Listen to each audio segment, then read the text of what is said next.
एक बार मिलकर के ओम का उच्चारण करेंगे।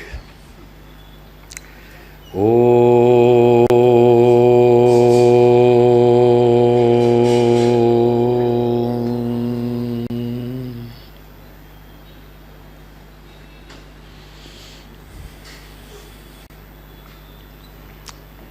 हम आर्योद्देश्य रत्नमाला इस पुस्तक का अध्ययन कर रहे थे। महर्षि दयानंद सरस्वती जी की लिखी हुई यह पुस्तक है, जिसमें एक माला है। इसमें 100 रत्न पिरोए हुए हैं। 100 रत्नों की ये माला है। रत्न का मतलब यहाँ उत्तम सिद्धांत। वैसे रत्न का अर्थ होता है उत्तम आभूषण, हीरे मोती, उसको रत्न बोलते हैं। वो भी उत्तम कीमती होते हैं। तो ये रत्नों के समान कीमती सिद्धांत हैं वेदों के। अगर वेदों को समझना हो तो ये सिद्धांत समझने होंगे। इसके बिना वेद समझ में नहीं आएंगे। इसलिए हम इन सिद्धांतों को समझने का प्रयत्न कर रहे हैं। अब तक हमने कितने सिद्धांत पढ़ लिए? 18 हो गए। सत्पुरुष तक हो गया। ठीक है। आगे है 19वां सिद्धांत, सत्संग। इसकी परिभाषा पढ़ता हूँ। जिस करके झूठ से छूट के सत्य की ही प्राप्ति होती है। जिस करके झूठ से छूट के सत्य की ही प्राप्ति होती है उसको सत्संग। और जिस करके पापों में जीव फंसे उसको कुसंग कहते हैं। आज भी फिर करके शब्द आया। अभी 2 दिन पहले आया था ना करके। तो हमने वहाँ क्या अर्थ बनाया था? के द्वारा या से, दोनों ठीक है। जिस करके, जिस से, अथवा जिस करके जिससे द्वारा, जिसके द्वारा। तो जिसके माध्यम से व्यक्ति झूठ से छूटकर सत्य की प्राप्ति करता है उसका नाम सत्संग है। सत्संग, सत्य माने, सत माने सत्य, जिससे सत्य की प्राप्ति हो उसका नाम है सत्संग। अच्छी पुस्तकों का संग करना, अच्छे मनुष्यों का संग करना, अच्छी बातों का संग करना, ये सारा सत्संग है। तो आजकल सत्संग के नाम पर सैकड़ों सत्संग चलते हैं, संगठन चलते हैं, वहाँ पर आयोजन होते हैं, प्रवचन होते हैं, भजन गाए जाते हैं। वो सत्संग के नाम से होते हैं, पर वो सारे सत्संग नहीं है, क्योंकि वहाँ सत्य की प्राप्ति नहीं होती। असली सत्संग वही है जहाँ सत्य को व्यक्ति जाने और झूठ से छूट जाए, वो है सत्संग। और वो वैदिक ही हो सकता है, क्योंकि झूठ तो यहीं छूटता है, बाकी जगह तो सब मिक्स मसाला है। थोड़ा सच्चा है, थोड़ा गड़बड़ है, दोनों मिक्स चलता है। इसलिए उसको सत्संग नहीं कह सकते। और आगे लिखा है जिस करके पापों में जीव फंसे उसको कुसंग कहते हैं। तो वो कुसंग है जिसके द्वारा व्यक्ति पाप में फंस जाता है। इसके हम 2 भाग कर लेते हैं इस कुसंग के। एक तो जैसे आजकल मित्र मंडल में कुछ दोस्त होते हैं, वो गलत चीज़ें सिखाते हैं। सिगरेट पीना सिखाएंगे, पान मसाला खाना सिखाएंगे, गुटखा खाना सिखाएंगे, शराब पीना सिखाएंगे। तो जो मित्र मंडल वाले हैं वो सत्संग नहीं है। जो गलत चीज़ सिखाते हैं दोस्त, वो सत्संग नहीं है, वो कुसंग है। वो गलत चीज़ों का संग है, गलत लोगों का संग है। ऐसे लोगों से बचना चाहिए, ऐसे लोगों से दूर रहना चाहिए, नहीं तो आपकी हानि।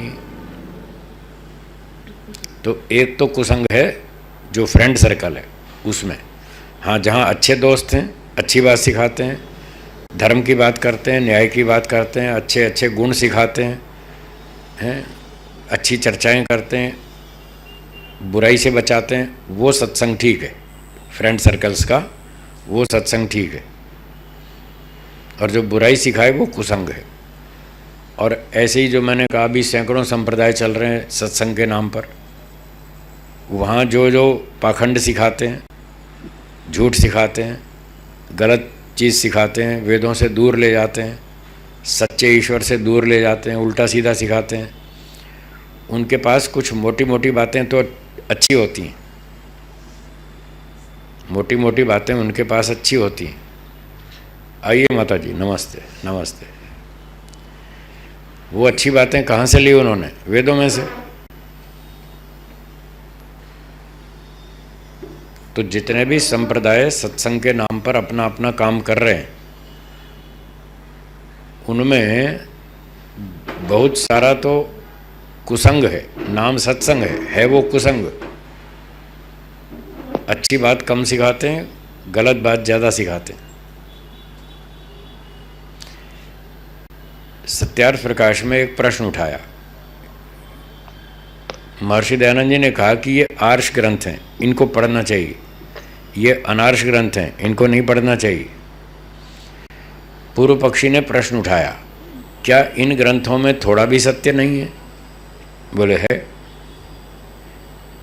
तो पूर्व पक्षी ने कहा, जब इन ग्रंथों में भी थोड़ा सत्य है तो हम उतना सत्य वहाँ से क्यों न ले लें?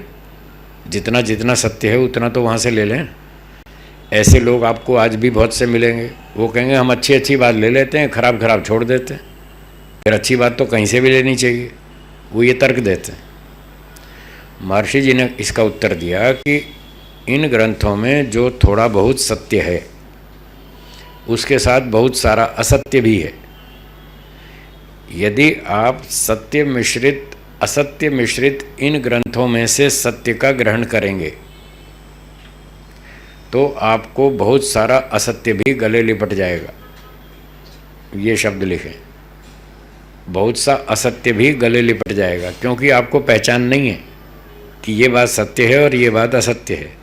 इतनी आपकी योग्यता नहीं है, तो आप पहचान नहीं पाएंगे कि ये बात ठीक है। आप गलत को भी ठीक समझते हैं, उसको भी ठीक मानते हैं, वो भी आप सीख लेंगे, इसलिए आपको हानि होगी। तो उन्होंने कहा कि जितना इनमें सत्य है अनार्ष ग्रंथों में, वो कहाँ से आया? वेदों में से। तो यदि आप वेदों को स्वीकार कर लें तो वो सारा सत्य यहाँ पर मिल जाएगा। यहाँ 100% शुद्ध सत्य मिलेगा और वहाँ मिलावटी मिलेगा। तो 100% शुद्ध वाला लेना ठीक है या मिलावटी में से अच्छा ढूंढना ठीक है? किस में कम मेहनत है? बोलिए माता जी। जहाँ 100% शुद्ध मिल रहा है तो वही ठीक है ना। तो महर्षि ने कहा कि वेदों के स्वीकार में सब सत्य का स्वीकार हो ही जाता है, फिर इन ग्रंथों से क्यों सीखें, क्यों पढ़ें? इसलिए अनार्ष ग्रंथ पढ़ने नहीं चाहिए। अनार्य लोगों का सत्संग नहीं सुनना चाहिए, वहाँ जाना भी नहीं चाहिए, उनकी पुस्तक नहीं पढ़नी चाहिए, उनमें सम्मिलित नहीं होना चाहिए, नहीं तो वो बहुत सारा नुकसान आपके गले पड़ जाएगा। तो ये दूसरे हैं, नाम सत्संग है कुसंग, उल्टा सीधा सिखाते हैं, उनसे बच कर रहें, वहाँ ना जाएं, उनकी पुस्तक नहीं पढ़ें, ऋषियों की पुस्तक पढ़ें। बस वेद पढ़ें या ऋषियों की पुस्तक पढ़ें। वेद भी आपको सीधा समझ में नहीं आएगा, क्योंकि इतनी ऊंची संस्कृत आप जानते नहीं। वेद भी पढ़ेंगे तो वो ऋषि भाष्य ही पढ़ना होगा, कोई ना कोई भाष्य पढ़ना होगा। तो भाष्य भी पढ़ें तो ऋषि दयानंद जी का पढ़ें, या जिस भी कोई ऋषि की पुस्तक मिले तो ऋषियों की पुस्तक पढ़ें। बस शुद्ध पुस्तक उतनी ही है, बाकी सब गड़बड़ है। जब आप अच्छी तरह विद्वान बन जाएं, योग्य बन जाएं, न्याय दर्शन में एक्सपर्ट हो जाएं, तब आपकी योग्यता बन जाएगी, आप सही और गलत की पहचान कर पाएंगे। जब इतनी योग्यता हो जाए तब पढ़ लीजिएगा उन मिश्रित ग्रंथों को भी। तब पढ़ने का पर्पज़ क्या? तब कोई उद्देश्य नहीं, क्योंकि सच्चाई तो हमने आर्ष ग्रंथों से सीख ही ली। तो विद्या प्राप्ति के लिए सदा आर्ष ग्रंथ और वेद ही पढ़ने चाहिए बस। अन्य ग्रंथ कब पढ़ने चाहिए? जब आप पहले वैदिक शास्त्र पढ़ लें, सही पहले पढ़ लें और आपको पहचान हो जाए ये सही है, फिर आप कुछ मिलावटी चीज़ पढ़ेंगे सुनेंगे तो आपको पता चल जाएगा ये सही है और ये गलत है। तो सही सही जो आप जानेंगे, वहाँ से जानने का कोई उद्देश्य नहीं है, क्योंकि आप पहले ही जानते हैं सही तो ये है, तो फिर पढ़ने का उद्देश्य क्या? तब केवल इतना उद्देश्य है कि मिश्रित ग्रंथों को जब हम पढ़ेंगे तो हमें पता चल जाएगा ये बात ठीक है ये गलत है, तो हम दूसरों को समझा पाएंगे। क्या बोला? बस इतना पर्पज़ है, ताकि हम जो दूसरे लोग भटके हुए हैं, भ्रांतियों में पड़े, उनको भ्रांतियों से बाहर निकालने के लिए हमको जानकारी करनी है कि इसमें क्या क्या गड़बड़ है, और वो गड़बड़ पकड़ के फिर उनको समझानी है कि ये गड़बड़ है, तुम इसमें मत पड़ो। फिर उनकी मर्जी, जिसमें बुद्धि होगी वो लाभ उठा लेगा, नहीं होगी तो ना सही। झगड़ा नहीं करना, झगड़ा नहीं करना, ज़बरदस्ती नहीं कर सकते किसी के साथ भी। कल भी मैंने कहा था हर व्यक्ति स्वतंत्र है, अपनी इच्छा से जीता है, अपनी बुद्धि से जीता है, उसको पूरा अधिकार है, जियो। कोई समझना चाहता है तो हम समझा देंगे, पर पहले खुद समझना है, और खुद समझने के लिए आपको आर्ष ग्रंथ पढ़ने होंगे, आर्य विद्वानों का सत्संग सुनना होगा, और उनकी बातों को भी टेस्ट करना पड़ेगा ऋषियों से। कई वक्ताओं की योग्यता सबकी एक जैसी नहीं होती है। जिस व्यक्ति ने न्याय दर्शन में कुशलता प्राप्त नहीं की है वो सिद्धांत में फिर गलतियां करेगा, चाहे वो कहने को आर्य प्रवक्ता भी क्यों ना हो। ध्यान रखिएगा चाहे वो आर्य प्रवक्ता भी क्यों ना हो, आर्य लेखक भी क्यों ना हो, अपने आप को आर्य समाजी भी कहता हो, तो भी उसमें गड़बड़ की संभावना है। जब तक वो ऋषियों के सिद्धांत पूरे नहीं जानता ठीक से, तब तक वो भी गलती कर सकता है, इसलिए उसको हम प्रामाणिक नहीं मानते। वेद और ऋषि बस ये दो ही प्रामाणिक है। जब भी बात करें, कोई चर्चा करें, कोई टॉपिक पे डिस्कशन हो, तो वेद का प्रमाण दें, ऋषियों का प्रमाण दें, बस इससे आगे कुछ नहीं। कि फलाने विद्वान ने ऐसा लिखा है जी, वो प्रमाण नहीं है, वो ऋषि नहीं है, इसलिए उसका प्रमाण नहीं मानेंगे, ना हम मानेंगे ना आप दे सकते। वो प्रमाण कोटि में अभी आया नहीं है, इसलिए उसका प्रमाण नहीं चलेगा। उसकी पुस्तक में, उसके प्रवचन में गलतियां हो सकती हैं। तो इसलिए सत्संग और कुसंग को अच्छी तरह से पहचानना है। हाँ बोलिए। अभी नवरात्रि आ रही है, किसी ने पौराणिक ने एक मैसेज दिया, ऋग्वेद मंत्र का उदाहरण देकर के कहा कि देखो माँ दुर्गा की नवरात्रि का ऋग्वेद में उल्लेख है।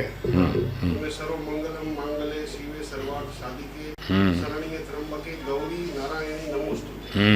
ऋग्वेद का मंत्र देकर के कह रहे देखो ऋग्वेद में उत्पन्न होने वाले इस मंत्र का दैनिक नवरात्रि की प्रार्थना और साधना के साथ, तो ये लोग इसका अनर्थ क्यों कर जाते हैं इस मंत्र को, या क्या मतलब? आपका प्रश्न ये है कि लोग मंत्रों का अनर्थ क्यों करते हैं? नाम वेद का लेते हैं, वेद का मंत्र सुनाते हैं और अपनी मनमानी चलाते हैं, ऐसा क्यों करते हैं? इसका उत्तर है वो स्वार्थी हैं। अपने स्वार्थ की सिद्धि के लिए, अपनी दुकान चलाने के लिए, अपना व्यापार चलाने के लिए ऐसा करते हैं। बाजार में डुप्लीकेट माल नहीं बिकता है। एक पार्ले बिस्किट है, आप सब जानते हैं, पार्ले कंपनी का पार्ले ग्लूको बिस्किट आता है ना, इतना पैकेट, एक छोटे बच्चे का फोटो छपा होता है उस पर। एक दिन मैंने बाजार में उसका एक डुप्लीकेट बिस्किट देखा, उसका नाम था पर्ल बिस्किट, पर्ल ग्लूको बिस्किट। अब बताइए पार्ले और पर्ल में क्या फ़र्क है? इतना स्पेलिंग का फ़र्क है, वो ई पीछे से उठा के बीच में डाल दिया। पार्ले का ई एंड में आता है, उसने PEARL कर दिया, बस वहाँ से उठा के वहाँ कर दिया ताकि कोर्ट केस ना हो। कोर्ट केस से बचने के लिए, जनता को मूर्ख बनाने के लिए डुप्लीकेट माल बनाया, और पर्ल बिस्किट, और सारा फ़ोटो भी वैसा, कलर भी वैसा, डिज़ाइन भी वैसा, बच्चा भी वैसा, 90% मिलता जुलता। अब आदमी तो, आम आदमी तो इतना ध्यान नहीं देता ना, वो कहता हाँ भाई पार्ले बिस्किट देना, फटाफट बस पकड़नी है, तो फटाफट बिस्किट लेता है। और वो दुकान वाला, बिस्किट वाला जो है, वो बस अड्डे पे, ट्रेन वे, रेलवे स्टेशन पर रखते हैं ऐसा माल, ताकि आदमी ध्यान से पढ़े ही नहीं, फटाफट जल्दबाजी में होगा, लेकर निकल लेगा। तो ये पार्ले के नाम पे पर्ल वाला डुप्लीकेट माल क्यों बिकता है? अपना धंधा करने के लिए। एक बाटा चप्पल आप जानते हैं, जूते चप्पल बाटा के नाम से बहुत फेमस है। एक दिन मैं बचपन की बात बता रहा हूँ, छोटा था जब, तो दिल्ली में चांदनी चौक में उधर घूम रहा था। मैंने कहा भाई एक बाथरूम स्लीपर चाहिए मुझे, चलो खरीद लेते हैं। तो मैंने एक दुकान वाले से चप्पल खरीद ली और उस पर लिखा था बाटा। मैं बाटा समझ के घर ले आया। घर आके देखा तो वो था बाला, बाटा नहीं था, डुप्लीकेट था, बाला। टी की बजाय एल था। अब टी में इतनी सी लकीर होती है, वो दिखाई नहीं दी, जल्दबाजी में वो दिखाई नहीं दी। शाम का टाइम था, अंधेरा भी हो रहा था, तो वो इतनी लकीर दिखाई नहीं दी। मैंने वो बाला को बाटा समझ लिया और ख़रीद लाया। घर आके पता चला, अरे ये तो डुप्लीकेट है, ये तो बाला है। तो बाटा का माल बाला के नाम से बिकता है, पार्ले का नाम पर्ल के नाम से बिकता है। ये लोग बेईमानी क्यों करते हैं? स्वार्थ है। तो ये लोग वेद का नाम लेकर अपनी बात को प्रामाणिक सिद्ध करना चाहते हैं कि ये तो बिल्कुल पूजा प्रामाणिक है, वेदों में लिखी है। क्योंकि वेद, कोई बात नहीं, कोई बात नहीं, कुछ नहीं हुआ कोई बात नहीं, कुछ नहीं हुआ कुछ नहीं हुआ। इसको हाँ ठीक कर दीजिए। वो हाँ शीशा खुला होगा ना, शीशा बंद कर दीजिए। कांच नहीं है इसमें, ये हल्का सा है, कुछ नहीं हुआ। आप बिल्कुल निश्चिंत रहें कुछ नहीं हुआ। वो हवा चल रही थी इसलिए हुआ, कोई बात। ऐसे भी मजबूत है ठीक ठाक है, कोई चिंता नहीं।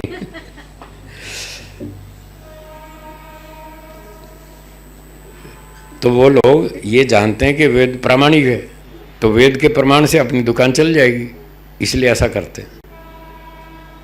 तो ऐसी बहुत घोटालेबाजी चलती है, ये सारा कुसंग है, इन लोगों से बच के रहें। चलिए, ये हो गई बात सत्संग और कुसंग की। अगली परिभाषा 20 संख्या पर, तीर्थ।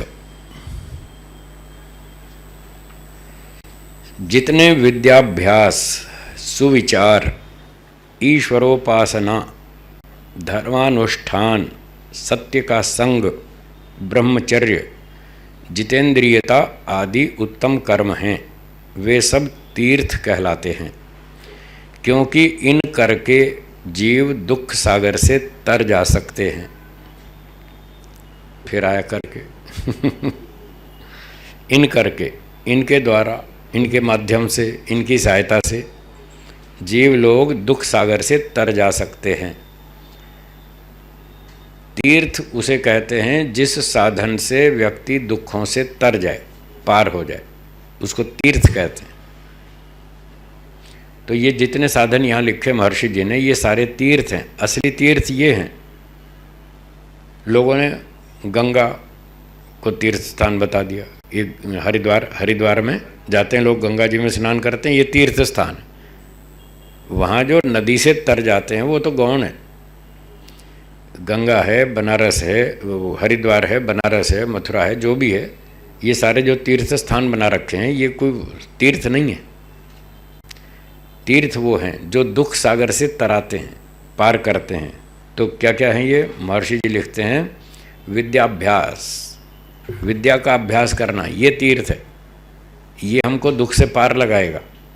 विद्या है दुख से पार जाने का साधन। अब वहाँ हरिद्वार में तो नाव में बैठकर नदी पार कर सकते हैं बस। अगर तीर्थ कहो तो नाव को तो फिर भी कह सकते हैं। नाव हमको तरा देती है, पानी से पार लगा देती है, नदी से पार लगाती है, तराने का काम करती है।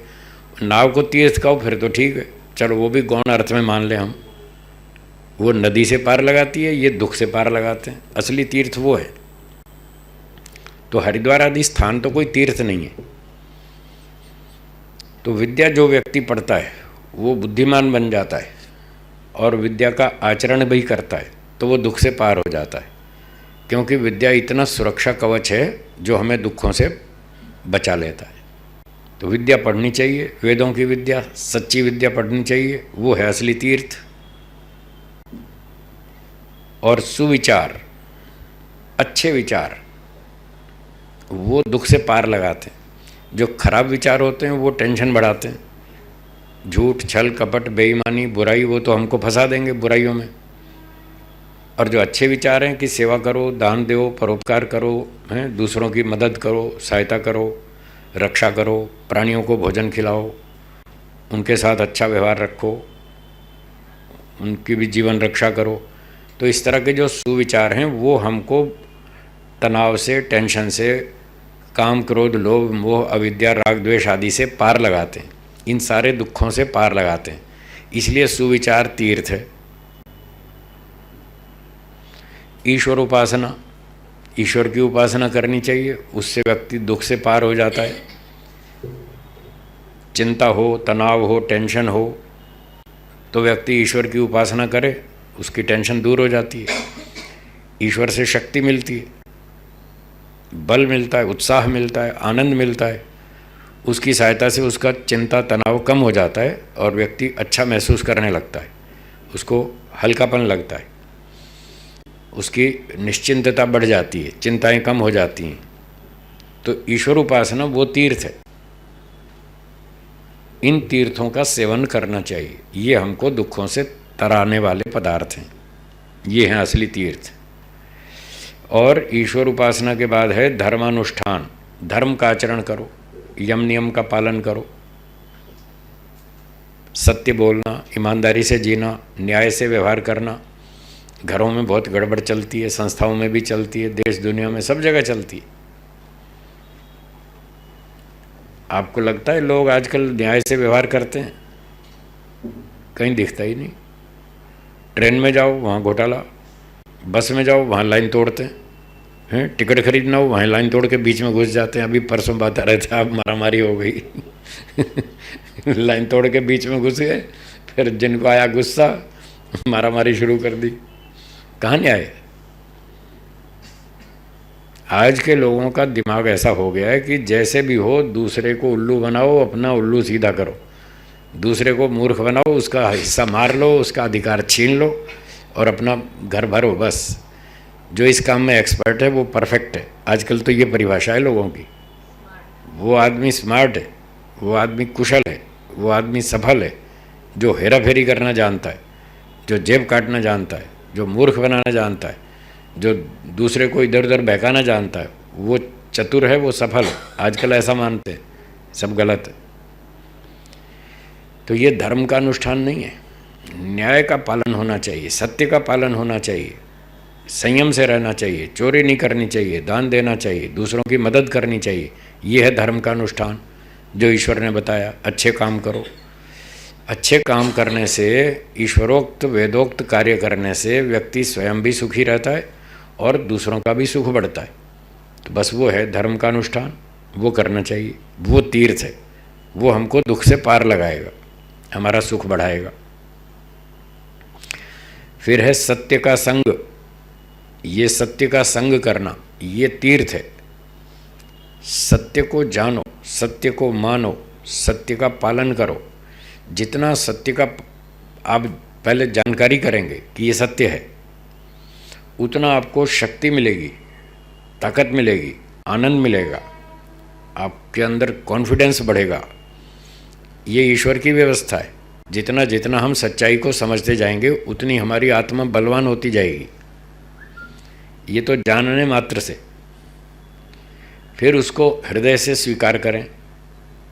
कई लोग जानते तो हैं कि ये सच है, पर वो स्वीकार नहीं करते, मन बुद्धि से उसको स्वीकार नहीं करते। कहते ठीक है, चलता है, दुनिया में सब चलता है। वो उसको पूरा हृदय से स्वीकार नहीं करते। जैसे उदाहरण के लिए, शराब पीना ठीक है या गलत है? तो क्या पीनी चाहिए? फिर भी लोग पी रहे। क्यों पी रहे? उन्होंने स्वीकार नहीं किया, कुछ साल पी ली, नुकसान भी उठाया। एक दिन मुझे बस स्टॉप पे एक बीड़ी पीने वाला युवक मिला, 20-22 साल का था। मजदूर होते हैं ना, जैसे मजदूर टाइप था। तो मजदूर तो बीड़ी पी लेते हैं, एक दूसरे से सीख जाते हैं उल्टा सीधा। तो युवक था, वो बीड़ी सिगरेट पीता था। तो मैंने पूछा, भाई तुम बीड़ी पीते हो, कब से पी रहे हो? बोले 2 साल हो गए। मैंने कहा अच्छा, 2 साल में आपको कुछ फ़ायदा हुआ बीड़ी पीने से? तो वो हंसने लगा। मेरा अपना स्टाइल है, मैं अपने ढंग से बात करता हूँ। तो मैंने पूछा आपको 2 साल बीड़ी पीते हुए कोई फ़ायदा हुआ? तो वो हंसने लगा, बोला फ़ायदा क्या होना है, फ़ायदा कुछ नहीं हुआ। मैंने कहा अच्छा नुकसान हुआ? बोले हाँ हुआ। कि आपको समझ में आया कि नुकसान हो रहा है? बोले आया। मैंने कहा और कितने साल पियोगे? अभी 2 साल तो पिए हो गए आपको, और कितने साल पियोगे? 30 साल 40 साल और पियोगे? अभी कोई जल्दी तो छोड़ने वाले नहीं आप, जब तक बुढ़ापा नहीं आए तब तक तो पियोगे ही। हर आदमी की यही प्लानिंग है। तो मैंने उससे कहा भी 30-40 साल तो और पियोगे ना? बोला हाँ। तो मैंने कहा 30-40 साल में कितना नुकसान होगा? आपको 2 साल में ही नुकसान समझ में आ रहा है और फिर भी आप पी रहे, तो अब 30-40 साल में तो कितना नुकसान हो जाएगा आपका? आपके फेफड़े खराब हो जाएंगे, बीमारी लगेगी, फिर रोग होगा, उसकी चिकित्सा कराने में पैसा खर्च होगा। पहले तो बीड़ी पीने में पैसा खर्च करो, फिर रोगी होकर कष्ट उठाओ, फिर उसकी चिकित्सा में पैसे खर्च करो, फिर आपके घर वाले भी दुखी होंगे। जब आप रोगी हो जाएंगे तो वो खुश थोड़ी होंगे, वो भी परेशान होंगे। तो मैंने कहा भगवान ने अक्ल दी है, थोड़ा सोचो। इतना पैसा बीड़ी में लगाओगे, इतना चिकित्सा में लगाओगे, कष्ट भी भोगोगे, घर वाले भी दुखी होंगे, ये कोई समझदारी है? उसको मेरी बात समझ में आ गई और उसने तत्काल बीड़ी का बंडल जेब से निकाला और मेरे सामने तोड़ दिया। बोला आज के बाद बीड़ी नहीं पीऊँगा, मुझे समझ में आ गई। बोले आज पहला आदमी मुझे मिला है जिसने मुझे टोका कि बीड़ी पीना ठीक नहीं है। आज पहला आदमी मिला है जिसने मुझे टोका, नहीं तो आज तक किसी ने टोका ही नहीं। अब लोग टोकते ही नहीं, बताते ही नहीं कि तुम गलत कर रहे हो। तो उसको मैंने टोका तो उसने छोड़ दी। ऐसे बहुत सारी घटनाएं हुई। खैर कहने का मतलब ये है कि जब हमें पता चल रहा है कि ये काम गलत है, समझ में आ रहा है, फिर भी हम क्यों कर रहे हैं? फिर तो छोड़ देना चाहिए ना, तभी तो वो हमें दुख से पार लगाएगा, नहीं तो वो हमारे लिए समस्या बनेगा, रोग बढ़ाएगा, दुख बढ़ाएगा। तो ये था सत्य का संग। अच्छी चीज़ का संग करें, अच्छे लोगों का संग करें, अच्छी बातें सुनें, अच्छी पुस्तकें पढ़ें। ये सत्य का संग करना ये तीर्थ है, ये हमको दुखों से पार लगा देगा। इस तरह से काम करना चाहिए। अगला तीर्थ है ब्रह्मचर्य। तो ब्रह्मचर्य का पालन करना चाहिए। व्यवहार भानु में ब्रह्मचर्य के बहुत सारे गुण लिखे हैं।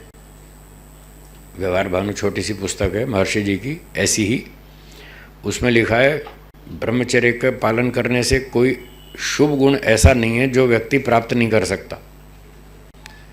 कोई शुभ गुण ऐसा नहीं है जो ब्रह्मचर्य का पालन करने वाला प्राप्त नहीं कर सकता। यानी उससे सारे गुण प्राप्त कर सकते हैं, इतनी शक्ति है उसमें, इतनी बुद्धि बढ़ती है ब्रह्मचर्य का पालन करने से। शरीर की क्षमता बढ़ती है, ताकत बढ़ती है, बुद्धि बढ़ती है, आत्मविश्वास बढ़ता है, आनंद बढ़ता है। जो ब्रह्मचर्य का पालन करता है वो उसका आनंद बिल्कुल अलग ही होता है। लोग समझते हैं कि विषयों का सेवन करने में ही सुख है। ठीक है वो भी है, विषयों का भोग करने में सुख है, पर उससे 1000 गुना सुख तो ब्रह्मचर्य का पालन करने में। वो कभी करके तो देखो तो पता चले। जो लोग करते हैं उनको पता है, वो उसका लाभ ले रहे हैं। तो ब्रह्मचर्य ये तीर्थ है जो हमको दुखों से पार लगाता है। आजकल के बहुत से डॉक्टर लोग गलत पाठ पढ़ाते हैं। वो कहते हैं ब्रह्मचर्य का पालन नहीं करना चाहिए। जो ब्रह्मचर्य का पालन करता है वो पागल हो जाता है ऐसा सिखाते हैं। जो ब्रह्मचर्य का पालन करता है वो पागल हो जाता है। महर्षि दयानंद जी ने ब्रह्मचर्य का पालन किया। उनकी बुद्धि देखो, कोई टिक नहीं पाया उनके सामने, इतनी तीव्र बुद्धि थी, इतना शास्त्रों का ज्ञान था, इतनी बढ़िया स्मृति थी, इतनी शारीरिक शक्ति थी। कितने ही बार उन पर हमले हुए, पहलवानों ने भी उन पर हमला किया तो भी कोई मार नहीं खाई। हमेशा ठीक ठाक रहे, स्वस्थ रहे, बलवान रहे, जीत के आए हमेशा। तो ब्रह्मचर्य का पालन करने से शारीरिक बल भी बढ़ता है, बुद्धि का बल भी बढ़ता है, व्यक्ति प्रसन्न रहता है, रोगी नहीं होता, स्वस्थ रहता है। रोगों से लड़ने की शक्ति बढ़ती है शरीर में, जिसको आजकल आप रेसिस्टेंस पावर कहते हैं, इम्यूनिटी कहते हैं, वो बढ़ती है। तो आदमी मस्त रहता है, स्वस्थ रहता है, आनंदित रहता है। वो हमको दुखों से पार लगाता है, इसलिए ये तीर्थ है। तो जो आजकल के अनाड़ी डॉक्टर हैं, इनसे ज़रा बच के रहना चाहिए। हाँ, इनकी फालतू बात नहीं सुननी चाहिए। अच्छी बात है उसका लाभ ले लो, जो गलत है वो छोड़ दो। आर्य समाज का चौथा नियम है सत्य के ग्रहण करने और असत्य के छोड़ने में सर्वदा उद्यत रहना चाहिए। तो जो उनकी अच्छी बात है वो ले लो, जो उनसे लाभ होता है वो ले लो, और जो गलत बोलते हैं वो छोड़ दो। ऐसे करना चाहिए। तो ये ब्रह्मचर्य तीर्थ है, दुखों से पार लगाता है। जितेंद्रियता, आगे एक और शब्द है जितेंद्रियता, आदि उत्तम कर्म है। तो जितेंद्रिय का अर्थ है इंद्रियों को जीत लेना। कठिन है काम, बहुत कठिन है इंद्रियों को जीतना। कठिन तो है, पर ये तीर्थ भी है, दुखों से पार लगाता है। एक व्यक्ति रोगी हो गया, उसको डायबिटीज़ हो गई। डॉक्टर साहब ने कहा भाई अब आप मीठा नहीं खाना, बहुत कम खाना, ज़्यादा नहीं खाना, और ज़्यादा खाओगे तो आपको फिर हानि करेगा। पर जब उसके सामने कोई मिठाई आ जाती है, जलेबी आ जाती है, फिर उससे रुका नहीं जाता, फिर वो छुप छुप के खा ही लेता है। फिर उसका वो रोग बढ़ जाता है, फिर टेस्ट कराने जाता है, फिर डॉक्टर साहब पकड़ लेते हैं, तुमने मीठा खाया था। तो खाया था, क्यों खाया था, फिर डांट पड़ती है। इंद्रियों पर संयम नहीं है, जितेंद्रिय नहीं है, इंद्रियों को जीत नहीं पाया व्यक्ति, मन का गुलाम है, इंद्रियों का गुलाम है। मना करने के बावजूद भी व्यक्ति गलती करता है, जानबूझ के गलती करता है, तो फिर उसको तो दुख बढ़ने ही वाला है। अगर वो जितेंद्रिय हो, इंद्रियों को जीत ले, संयम से रहे और डॉक्टरों के निर्देश का पालन करे, वैद्यों के निर्देश का पालन करे, जो चीज़ खाने को बताई वो खाओ, जो परहेज़ बताया उसका परहेज़ करो, तो वो रोग से बचा रहेगा, स्वस्थ रहेगा, रोग ज़्यादा नहीं बढ़ेगा, नियंत्रण में रहेगा, उतना वो दुख से पार हो जाएगा।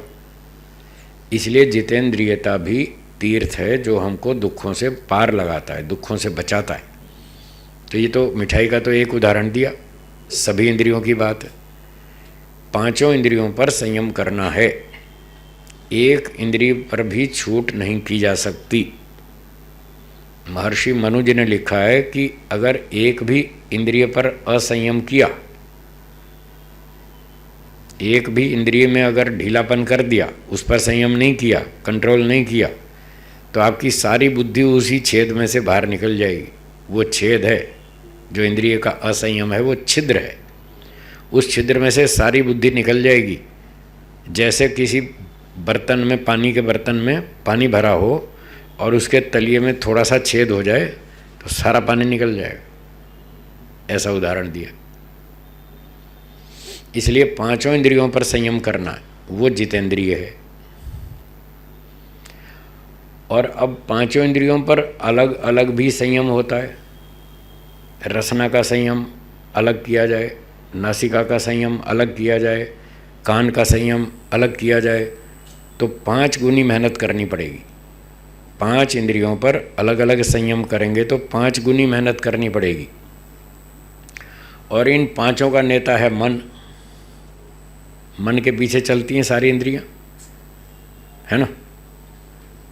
तो ऋषियों ने बताया अगर आप अपने मन पर संयम कर लें तो 5 गुनी मेहनत बच जाएगी आपकी। एक मन को जीत लो, इंद्रियां अपने आप आ जाएंगी कंट्रोल में।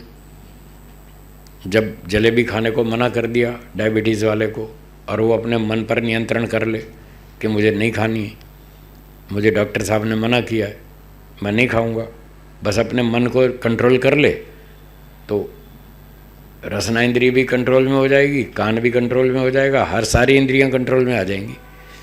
ये मन इन सब का नेता है, लीडर है।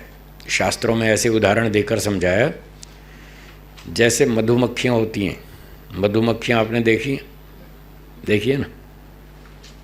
मधुमक्खियों में एक उनका नेता होता है, लीडर। उसको हिंदी में कहते हैं रानी मक्खी, रानी मक्खी। तो योग दर्शन में भी ये उदाहरण दिया हुआ है व्यास भाष्य में कि रानी मक्खी जब उड़ के चलती है तो सारी मक्खियाँ पीछे पीछे चलती हैं, और रानी मक्खी जहाँ जिस जगह जाके बैठती है सारी मक्खियाँ पीछे पीछे जाके बैठ जाती हैं। ठीक है, तो ये उदाहरण देकर उन्होंने बताया मन जो है वो रानी मक्खी है, मन जो है वो रानी मक्खी के तुल्य है, और बाकी जो इंद्रियां हैं वो बाकी मक्खियों के तुल्य हैं। मन जहाँ जाएगा इंद्रियां उसके पीछे जाएंगी, ऐसे उदाहरण दिया। तो यदि उनका नेता लीडर मन उसी को कंट्रोल कर रहे हैं तो सारी इंद्रियां ऑटोमेटिक कंट्रोल में आ जाएंगी। तो आपको अलग अलग 5 गुनी मेहनत नहीं करनी पड़ेगी, एक ही मेहनत से सब काम सिद्ध हो जाएगा। तो मन का कंट्रोल करें, वो दुख से पार लगाएगा, और साथ साथ इंद्रियों का कंट्रोल भी हो जाएगा, वो भी दुख से पार लगाएगा। अब मन का कंट्रोल कैसे करें, ये भी तो समस्या है, यही तो समस्या है, यही सबसे बड़ी समस्या है। ये मन ही तो नहीं मानता यही तो खतरे में है। एक दिन में टैक्सी में बैठा हुआ था, तो टैक्सी में वो टैक्सी ड्राइवर ने थोड़ा टाइम पास करने के लिए गीत बजा दिया, और गीत में शब्द थे दिल है कि मानता नहीं सुना होगा आपने भी, दिल है कि मानता नहीं। तो मुझे बड़ी हंसी आई, मैं अब मन में हंसता रहा मैंने कहा ये क्या गीत बना रहे हैं, दिल है कि मानता नहीं। कोई ऐसे गीत बनाता है मेरी कार है कि मानती नहीं है, ऐसा कोई गीत बनाता है? अगर कोई व्यक्ति ऐसा गीत बनाए और ऐसा गाए कि मेरी कार है कि मानती नहीं, तो लोग क्या सोचेंगे, इसका दिमाग ठीक ठाक है या गड़बड़ है? क्या सोचेंगे? गड़बड़ है ना।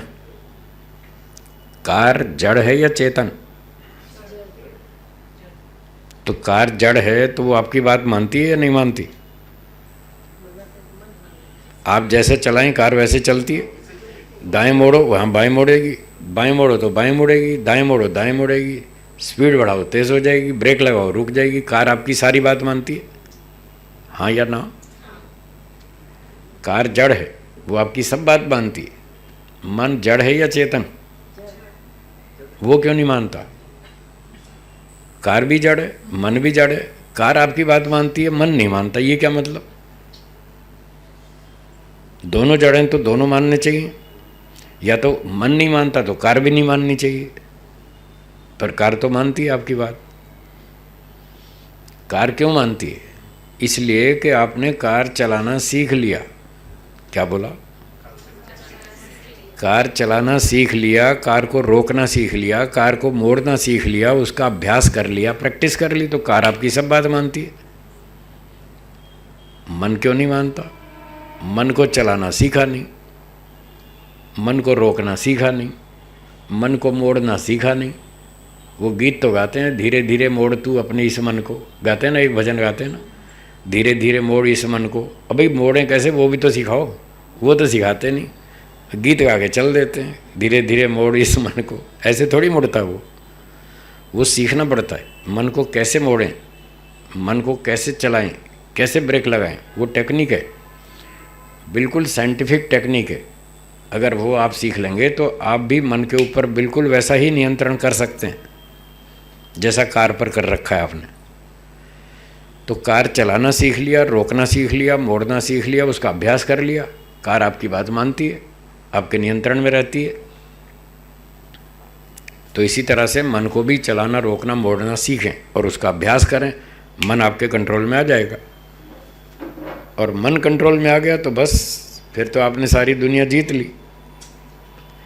मन के हारे हार है, मन के जीते जीत, ये कहावत आपने खूब सुनी। अगर मन को जीत लिया तो फिर आपने सारी दुनिया जीत ली, फिर कोई कमी नहीं है, कोई नहीं आपको हरा सकता। आप खुद अपने मन से हारते हैं, दुनिया वाले तो क्या हराएंगे, आप खुद ही हार जाते हैं अपने मन से। अपने मन के अंदर इतने विचार उठा रखे हैं, उनको कंट्रोल नहीं कर पा रहे, इतनी इच्छाएं बढ़ा रखी हैं, उनको रोक नहीं पा रहे, तो कमी तो हमारी तरफ से। तो इस टेक्निक को सीखना चाहिए। चलिए आज बताएंगे मन कैसे चलता है, कैसे रोकता है, उसकी टेक्निक सीख लीजिए। जैसे कार चलती है, कार कैसे चलती है? पहले कार का इंजन स्टार्ट करते हैं, ठीक है, फिर गियर लगाते हैं, फिर कार चलती है। जब तक कार का इंजन स्टार्ट नहीं करेंगे, गियर नहीं लगाएंगे, कार चलेगी नहीं चलेगी। तो जैसे उसका सिस्टम है, ऐसे मन का भी सिस्टम है। कार एक मशीन है, जड़ मशीन है, मन भी एक मशीन है, वो भी जड़ मशीन है। जैसे कार का इंजन स्टार्ट करते हैं, ऐसे मन का इंजन भी स्टार्ट करते हैं। कार में गियर लगाते हैं, मन का भी गियर लगाते हैं, फिर कार चलती है, मन भी चलता है।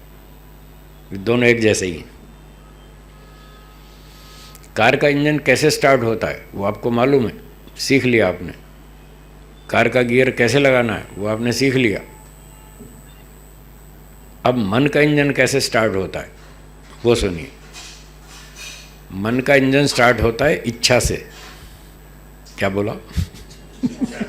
इच्छा से। उसका इग्निशन है इच्छा। आपने मन में इच्छा कर ली, मन का इंजन स्टार्ट हो गया। ठीक है। आत्मा के अंदर एक तो इच्छा गुण है, वो न्याय दर्शन में पढ़ा था आपने, इच्छा है। और एक गुण है प्रयत्न। आत्मा का एक गुण प्रयत्न बताया। इच्छा, द्वेष, प्रयत्न, सुख, दुख, ज्ञान, 6 लक्षण बताए। ये इच्छा और प्रयत्न, ये जो 2 गुण हैं, ये चेतन आत्मा के हैं। तो आत्मा क्या करता है? पहले मन में इच्छा करता है, मुझे बॉम्बे चौपाटी याद करनी है, जो भी चौपाटी याद करनी है, ऐसे वो इच्छा करता है। 2 साल पहले कभी गया था चौपाटी पे, वहाँ शाम को घूमे फिरे किनारे समुद्र के, खाया पिया है, भेलपुरी ये वो सब खाया पिया, गुब्बारे वाले देखे, ये वो बच्चे घूम रहे थे, खेल रहे थे, सब सीन देखा। तो वहाँ बातें की, घूमे फिरे, सैर की, गप्पे मारी, सब काम किया 2 साल पहले। तो वो संस्कार मन में जमा है। तो आत्मा क्या करता है? पहले वो संस्कार, वो पहले मन में इच्छा पैदा करता है कि मुझे चौपाटी याद करनी है। उसके बाद वो चौपाटी को याद करने का प्रयत्न करता है और फट चौपाटी याद आ जाती है। फिर वो कहता है मैंने तो कोई इच्छा नहीं की, मैंने कोई प्रयास नहीं किया याद करने का, ही अपने आप याद आ गया। बस यही भूल है, यही भ्रांति है। क्या कार बिना इंजन स्टार्ट किए, बिना गियर लगाए अपने आप चल देगी? नहीं चलती ना। वो तो आपको समझ में आ गई बात। कार स्थूल वस्तु है, उसको रोज़ चलाते हैं, रोज़ रोकते हैं, तो वो तो समझ में आ गई। अब मन सूक्ष्म है, मन में कब इच्छा उठाते हैं वो पता ही नहीं चलता, कब वो प्रयत्न करते हैं वो पता नहीं चलता।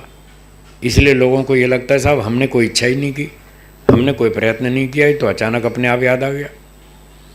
हम संध्या करने बैठते हैं और हमको चौपाटी याद आती है। किसी को चांदनी चौक दिल्ली का याद आता है, किसी को लाल किला, किसी को आगरे का ताजमहल, किसी को कुछ, जो भी उसने देख रखा है, सुन रखा है, घूम रखा है, वो सारी बातें उसको याद आती हैं। सारे काम वो खुद करता है, इच्छाएं खुद करता है, प्रयत्न खुद करता है, पर उसको पता नहीं चलता। और उसको ये भ्रांति हो जाती है कि मन तो अपने आप ही भागता रहता है, मैंने तो कोई इच्छा की नहीं।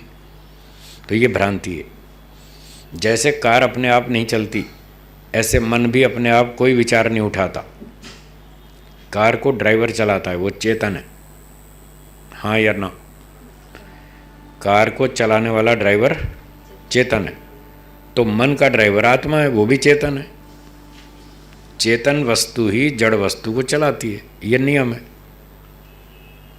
जड़ वस्तु स्वयं क्रिया नहीं कर सकती। स्कूटर हो, कार हो, कुछ भी हो। मन भी जड़ है, वो भी स्वयं क्रिया नहीं कर सकता। तो आत्मा चेतन है। जैसे वो कार का इंजन स्टार्ट करता है, गियर लगाता है, फिर कार चलती है, ऐसे आत्मा मन का इंजन स्टार्ट करता है इच्छा से और गियर लगाता है प्रयत्न से। उसके बाद विचार शुरू होते हैं, फिर मन भागता है, फिर तो ऐसा भागता है, ऐसा भागता है, बस 1 सेकंड में दिल्ली, 1 सेकंड में बम्बई, 1 सेकंड में लंदन 1 सेकंड में तो अमेरिका पहुंच जाता है वो। फिर इतना भागता है, फिर आदमी थक जाता है उससे। भगाता खुद है, हाँ, मन नहीं भागता, ध्यान रखना। ये तो मैं चालू भाषा बोल रहा हूँ लोगों की। भागता कुछ नहीं है, वो भगाया जाता है। जैसे कार स्वयं नहीं भागती है, वो भगाई जाती है। कार चलाई जाती है, अपने आप नहीं चलती। पहले तो ड्राइवर कार को चलाता है। बोलिए क्या कहा? फिर कार ड्राइवर को ले जाती है। जब वो 100 की स्पीड पे चलाता है ना, फिर कार ड्राइवर को घसीट ले जाती है। ठीक है या नहीं? तो पहले आत्मा मन को चलाता है, और यहाँ भी यही तमाशा है। फिर मन ऐसा भागता है, वो आत्मा को घसीट ले जाता है। फिर लोग कहते हैं साहब ये मन बड़ा चंचल है, ये मानता नहीं। मानता क्यों नहीं? आपने ही तो भगाया है। कार भी तो आपने भगाई है। तो जैसे कार को आप चला रहे हैं, मन को भी आप ही चला रहे हैं। पर जिसको चलानी नहीं आती ठीक से, ट्रेन नहीं है, उल्टा सीधा थोड़ा बहुत सीख लिया हाथ पैर मारना, फिर वो ओवर स्पीड चलाता है कार को। उसको नया नया खिलाड़ी होता है ना ड्राइवर, उसको शौक होता है तेज़ चलाने का, खूब तेज़ चलाता है 100 पे 120 पे, उसको मज़ा आता है तेज़ गाड़ी चलाने में। और फिर जब वो ब्रेकर आता है, स्पीड ब्रेकर, अब वो हाथ पैर फूल जाते हैं। वो पड़ोसी कहता है ब्रेक मार, उसको पता नहीं ब्रेक कहाँ है। फिर वो उछलती है गाड़ी, फिर चिल्लाता है कि ये तो कार बहुत ख़राब है, ये मानती नहीं, मैं ब्रेक लगाना चाहता हूँ, ये रुकती नहीं। अब वो कार को दोष देता है, कार को गाली देता है, ये रुकती नहीं, मैं क्या करूँ। वही स्थिति मन के साथ है। जब मन को रोकना पड़ता है तो रोकना नहीं आता, ब्रेक पता ही नहीं, इसलिए फिर वो मन उछलता रहता है। स्पीड ब्रेकर आने पर मन उछलता रहता है और व्यक्ति उसको रोक नहीं पाता। फिर वो एक्सीडेंट होता है, फिर वो दुखी होता है, फिर वो गुस्सा करता है, फिर वो लड़ाई झगड़ा करता है, फिर छीन झपट करता है, फिर चोरी करता है। ये सारी दुर्घटनाएं, चोरी, झूठ, छल कपट, गुस्सा, लड़ाई झगड़ा, ये सारी वो दुर्घटनाएं जो स्पीड ब्रेकर आने पर वो रोक नहीं पाया कार को, और कार उछल गई और पलटी मारी। तो जिस समय कार मन को रोकना था उस समय रोक नहीं पाया, गुस्सा आया इतना तेज़, वो ब्रेक नहीं लगा पाया और बोल दिया गुस्से में कुछ का कुछ। बाद में फिर रोता है बैठ के, मैंने क्या कह दिया, मैंने गलत कह दिया, फिर माफिया मांगता रहता है। तो कार को जैसे चलाना रोकना सीखा, मन को भी सीखें। मन में इच्छा उत्पन्न करना मतलब मन का इंजन स्टार्ट करना, मन में प्रयत्न करना मतलब मन का गियर लगाना, और बस फिर मन तो भागेगा। चला दिया आपने। जब इस मन को रोकना हो तो उसकी 2 ब्रेक्स हैं, वो ब्रेक्स भी सुनिए। जब रोकना हो तो ब्रेक लगाए, तब रुक जाएगा। 2 ब्रेक बताई योग दर्शन में महर्षि पतंजलि जी ने। बोलिए। अभ्यास वैराग्याभ्याम तन्निरोधः। देखो लिखा है ना ये सूत्र, योग दर्शन पहला चैप्टर 12वां सूत्र है, अभ्यास वैराग्याभ्याम तन्निरोध। अभ्यास और वैराग्य से विचारों को रोका जाता है। ये 2 ब्रेक हैं। अभ्यास करें, रोज अभ्यास करें, और वैराग्य उत्पन्न करें। वैराग्य तो है ही नहीं लोगों के पास, तो जब ब्रेक ही फेल है तो कहाँ मन रुकने वाला है। ब्रेक तो फेल है, वैराग्य तो है ही नहीं। राग द्वेष खूब बढ़ा रखा है। विचारों को चलाने का, मन को तेज भगाने का जो एक्सीलरेटर है वो है राग द्वेष। राग द्वेष तो खूब भर रखा है, एक्सीलरेटर पे तो खूब पांव दबाते हैं और ब्रेक पे पांव रखते नहीं। वैराग्य तो है नहीं, तो मन कैसे रुकेगा? नहीं रुकेगा। तो अभ्यास वैराग्य को बढ़ावें। आप मन को बिल्कुल रोक लेंगे, वैसे ही जैसे कार को रोक लेते हैं। कार रुक जाती है, आपके नियंत्रण में रहती है। एक तो कार को ठीक ठीक स्पीड से चलाएं, 60 तक चलाएं, खाली रोड हो तो 70 चलाएं, 80 चलाएं, बस 80 तक चलाएं, वहाँ तक कंट्रोल हो जाती है। 80 के ऊपर ले गए तो फिर खतरा है, फिर कंट्रोल करना मुश्किल है। 70-80 तक तो कंट्रोल में आ जाती है। तो कार की स्पीड बढ़ाने वाले हैं एक्सीलरेटर राग और द्वेष। तो राग द्वेष को थोड़ा कम रखें तो आप मन का नियंत्रण कर लेंगे। और राग द्वेष ज़्यादा बढ़ा लिए तो फिर नहीं रुकेगा, फिर वो कार की तरह नहीं रुकेगा, उछलेगा, और फिर दुर्घटना होगी, फिर लोग परेशान होंगे, दुखी होंगे। ठीक है जी। तो मन का चलाना रोकना इस तरह से सीखकर फिर इसका अभ्यास करें। वैराग्य एक उपाय, एक ब्रेक, और अभ्यास दूसरा। रोज़ अभ्यास करें। दिन में 20 बार ऐसी घटनाएं होती हैं, कहीं लोभ की, कहीं क्रोध की, कहीं झगड़े की, कहीं ईर्ष्या की, कहीं द्वेष की, कहीं अभिमान की, कहीं कुछ। और वो व्यक्ति के मन में ये सारे विचार चलते रहते हैं। वो जो ध्यान देता है उसको पता भी चलता है कि अब मैं थोड़ा अभिमान में आ गया हूँ। जो आत्मनिरीक्षण करता है उसको पता भी चलता है, जो निरीक्षण नहीं करता उसको पता नहीं चलता, पर जो ध्यान देता है उसको पता चलता है अब मैं थोड़ा क्रोधित हो गया हूँ, अब मैं गुस्से में आ गया हूँ, अब मुझे इससे द्वेष हो रहा है। जो पकड़ता है, परीक्षण करता है, उसको सब पता चलता है। तो जैसे ही पता चले उसको वहीं अंदर ही अंदर ब्रेक लगाओ। नहीं, द्वेष नहीं करना, ईर्ष्या नहीं करना, अभिमान नहीं करना, उसको वहीं का वहीं ब्रेक लगाइए। ये अभ्यास है और ये अभ्यास रोज़ करेंगे। सतु दीर्घ काल, लंबे समय तक अभ्यास करें, निरंतर लगातार करें तो सत्कार आसेवितो दृढ़ भूमि। श्रद्धापूर्वक करें, शक्ति लगा के करें, पूरी ताकत लगाएं, तपस्या पूर्वक करें, शास्त्रों को पढ़ें, विद्यापूर्वक अभ्यास करें, ब्रह्मचर्य का पालन करें, तो आपको अभ्यास में सफलता मिलेगी, आप जीत जाएंगे। तो एक दिन ऐसा आ जाएगा, आपको इतनी शांति मिलेगी, इतनी राहत मिलेगी कि वाह, अब मेरा मन मेरे कंट्रोल में, मैं जो चाहूँगा वही करूँगा, जो नहीं चाहूँगा वो नहीं करूँगा। मेरा मन मुझे कहीं घसीट के नहीं ले जा सकता है। सामने जलेबी आ गई बाज़ार में, आप बाज़ार में जा रहे थे, 3 बज रहे हैं दोपहर के, 3 बजे कोई खाने का टाइम नहीं है, 12 साढ़े 12 बजे आप अच्छी तरह लंच कर चुके हैं, इस समय भूख भी नहीं है, और 4 बजे शाम को व्यायाम करना है, तो 3 बजे खाने का कोई मतलब नहीं है, खाने का टाइम भी नहीं है। टाइम तो शाम को 7 बजे या 12 बजे। अब 3 बजे आ गई जलेबी और मन पर आपके नियंत्रण है नहीं, तो आप खा लेंगे उस समय जलेबी खा लेंगे। मन को कंट्रोल नहीं कर पाए तो गड़बड़ हो गई, दुर्घटना हो गई। और जिसको अभ्यास है, जिसका कंट्रोल है, जिसको वैराग्य है, उसके सामने गर्मा गर्म जलेबी आएगी, शुद्ध देसी घी की बनी हुई, ताज़ी ताज़ी, वो कहेगा नहीं खानी। क्यों नहीं खानी? इतनी अच्छी जलेबी है, इतनी स्वादिष्ट है, इतनी बढ़िया है, सुखदायक है, फिर क्यों नहीं खानी? उसको एक सुख के पीछे 4 दुख दिखते हैं। क्या दिखते हैं पता ही है ना आपको? परिणाम दुख, ताप दुख, संस्कार दुख, गुण वृत्ति विरोध दुख। उसको जलेबी खाने से पहले ही 4 दुख परेशान कर रहे हैं कि अगर मैंने सुख ले लिया तो 4 दुख नहीं छोड़ेंगे, बस तुरंत ब्रेक लग जाती है। इसी का नाम वैराग्य है। वैराग्य कैसे होता है?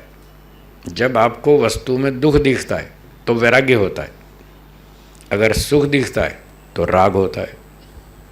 सीधे सीधे बातें, सीधे सीधे सिद्धांत है, बिल्कुल सिंपल। सब ऋषियों ने लिख रखा है, सब पुस्तकों में लिखा है ऋषियों की। सुखानुशयी राग, सुख जहाँ दिखता है, सुख जब व्यक्ति भोगता है तो उसको राग होता है।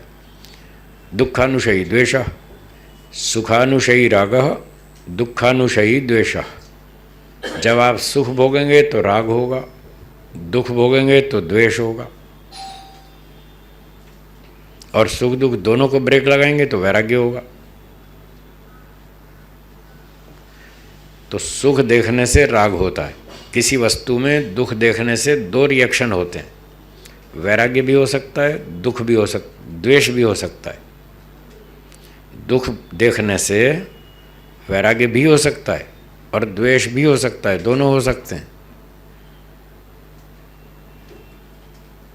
तो जब जीवन में दुख आता है तो दुख आने पर बुद्धिमान व्यक्ति उससे वैराग्य उत्पन्न करता है। बोलिए बोलिए। बुद्धिमान व्यक्ति उससे वैराग्य उत्पन्न करता है और दुख आने पर मूर्ख व्यक्ति उससे द्वेष पैदा करता है। ये दोनों में फर्क है, दोनों हो सकते हैं। तो जब भी जीवन में दुख आए तो वहाँ घबराना नहीं, द्वेष उत्पन्न नहीं करना, उससे लाभ उठाना है, उससे वैराग्य उत्पन्न करना है। और ऐसे सोचना ये तो संसार है, यहाँ तो चारों तरफ झंझट है, एक के बाद एक दुख तो आते ही रहते हैं। हमने खामखा भ्रांति में थे, यहाँ बहुत सुख मान लिया था, गलती तो हमारी थी। अब समझ में आई कि हमने जहाँ सुख मान लिया था वो हमारी भूल थी, यहाँ सुख है नहीं, इतना सा सुख है, दुख इतना सारा है, इसलिए इसको छोड़ो। ऐसे सोचने से उस चीज़ से आपको वैराग्य होगा और मन में शांति आ जाएगी। आप कहेंगे छोड़ो, नहीं खाना, ये जलेबी छोड़ो, नहीं खानी, इतना सा सुख मिलेगा, इतना सारा दुख मिलेगा, नहीं चाहिए, घाटे वाला है, घाटे का सौदा है, नहीं चाहिए, तो आप बंद कर देंगे, आपका मन कंट्रोल में आ जाएगा। बस यही है वैराग्य से विचार को रोकना, आप जीत जाएंगे। तो अब इसका लंबे समय तक अभ्यास करें, सारी बात क्लियर है, आपको स्पष्ट हो गई। इच्छा और प्रयत्न ये दो कारण हैं जो मन में विचार उत्पन्न करते हैं। इच्छा का ही दूसरा नाम राग है, तो राग से विचार उत्पन्न होते हैं। उसके प्रतिपक्ष में द्वेष है, द्वेष होगा तो भी वो विचार उत्पन्न करेगा व्यक्ति। तो इन दोनों से विचार उत्पन्न होते हैं और वैराग्य से ब्रेक लगती है।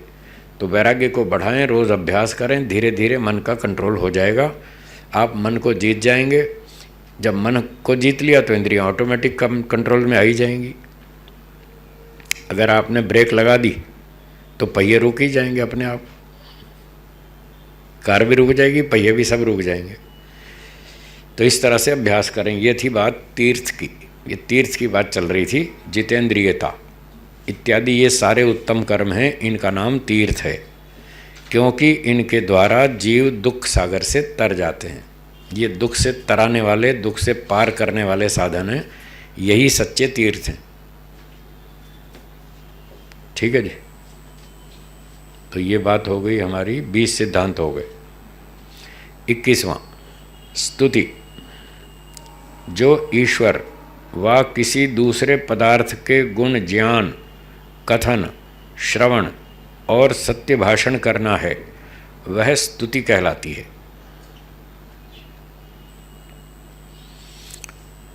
स्तुति का मतलब है ईश्वर अथवा किसी दूसरे पदार्थ के गुणों को जानना। पहला शब्द है गुण ज्ञान, गुणों को जानना चाहिए। ईश्वर में क्या गुण है? ईश्वर सच्चिदानंद स्वरूप, निराकार, सर्वशक्तिमान, न्यायकारी, दयालु, ऐसे गुण लिखे ईश्वर के। महर्षि दयानंद जी ने आर्य समाज के दूसरे नियम में ये सारे गुण लिखे, और ऋषियों ने और भी लिखे, दर्शनों में, उपनिषदों में, मनुस्मृति में, आदि आदि, वेदों में भी लिखे। तो जो ईश्वर के गुण हैं, पहले तो उनको जानना, और जान करके गुण ज्ञान, फिर है कथन, फिर उसको बोलना। हे ईश्वर, आप सच्चिदानंद स्वरूप हैं, आप सर्वशक्तिमान हैं, आप न्यायकारी हैं, आप दयालु हैं, आप सर्वज्ञ हैं। इस तरह से उसके गुणों को कहना, बताना, बोलना। और फिर आगे लिखा है श्रवण, सुनना। एक व्यक्ति बोलता है, बाकी लोग सुनते हैं। तो ईश्वर के गुणों को बोलना भी उसकी स्तुति है और सुनना भी स्तुति है।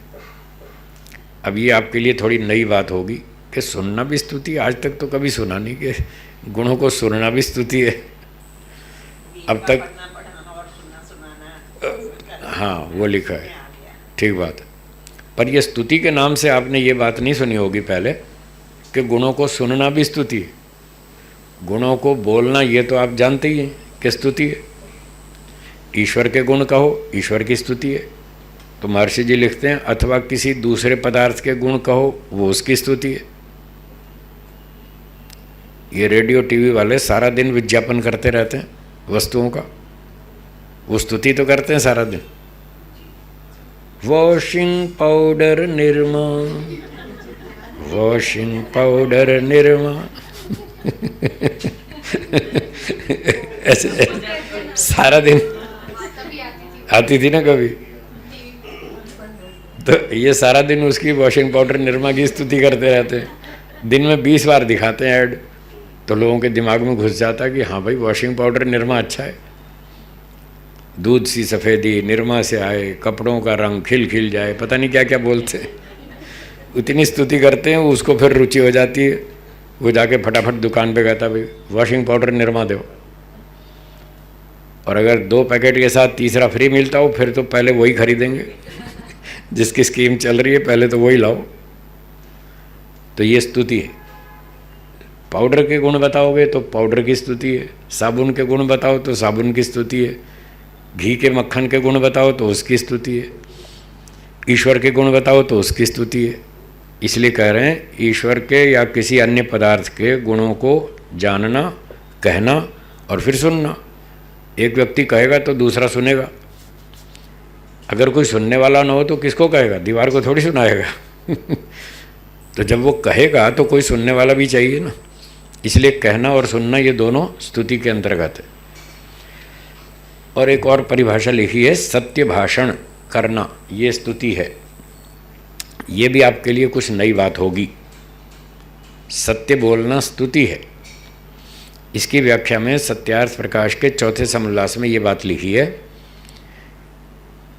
स्तुति की परिभाषा क्या लिखी है? जिस वस्तु में जो गुण हो तो गुण बताओ, और यदि उसमें दोष हो तो दोष भी बताओ। ये भी स्तुति है। प्राय लोग क्या समझते हैं, गुण बताओ तो स्तुति है, दोष बताओ तो निंदा। स्तुति और निंदा इस तरह से जानते हैं लोग कि अगर किसी के दोष बताए तो कहते हैं तो बड़ी निंदा करता है उसकी। अगर वो सच बोल रहा है, इस व्यक्ति में ये दोष है और वो ठीक बता रहा है, वो दोष है भी सही और वो सही सही बता रहा है, तो ये स्तुति है, निंदा नहीं है। लोग समझते ही नहीं। महर्षि दयानंद जी ने लिखा है, गुण को गुण कहो, गुणेषु गुणारोपणम दोषेषु दोषारोपणम इति स्तुति। ऐसा लिखा है कि गुणों को गुण बताओ, दोष को दोष बताओ, सत्य बोलो, ये स्तुति है। और दोषों में गुण लगाना और गुणों में दोष लगाना ये निंदा है, अर्थात झूठ बोलना निंदा है। ये स्वामी दयानंद जी की परिभाषा है।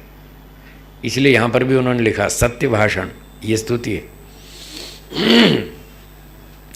अब ईश्वर के तो गुण हैं, उसके गुण बताना ये उसकी स्तुति है। ईश्वर में कुछ दोष भी हैं क्या? है ही नहीं। तो ये बात ईश्वर पे लागू नहीं होती कि गुणों को गुण कहना, दोषों को दोष कहना। ईश्वर पे तो लागू नहीं होती। एक ही हिस्सा लागू होता है, ईश्वर में गुण ही हैं, दोष नहीं है। इसलिए ईश्वर के गुण बताना ये ईश्वर की स्तुति हुई। लेकिन बाकी पदार्थों में तो गुणों के साथ दोष भी हैं। मनुष्यों में, पशु पक्षियों में, जड़ पदार्थों में कुछ गुण भी हैं, कुछ दोष भी हैं। तो जब अन्य पदार्थों के गुण दोष का वर्णन करेंगे, सत्य बोलेंगे, गुण को गुण बताएंगे, दोष को दोष बताएंगे, तो वो उसकी स्तुति कहलाएगी। जब कोई किसी के गुण बताए साथ में दोष भी बता दे तो वहाँ नाराज़ नहीं होना। वो आपकी निंदा नहीं कर रहा, वो स्तुति कर रहा है, वो सच ही बोल रहा है। तो जब वो गुण बताए तो गुण को सुन करके क्या सोचना चाहिए कि ये जो गुण मेरे अंदर बताए जा रहे हैं, ये गुण मेरे नहीं हैं, ये तो ईश्वर के दिए हुए। ईश्वर की कृपा से मुझे ये गुण प्राप्त हुए, ये मेरे थोड़ी हैं।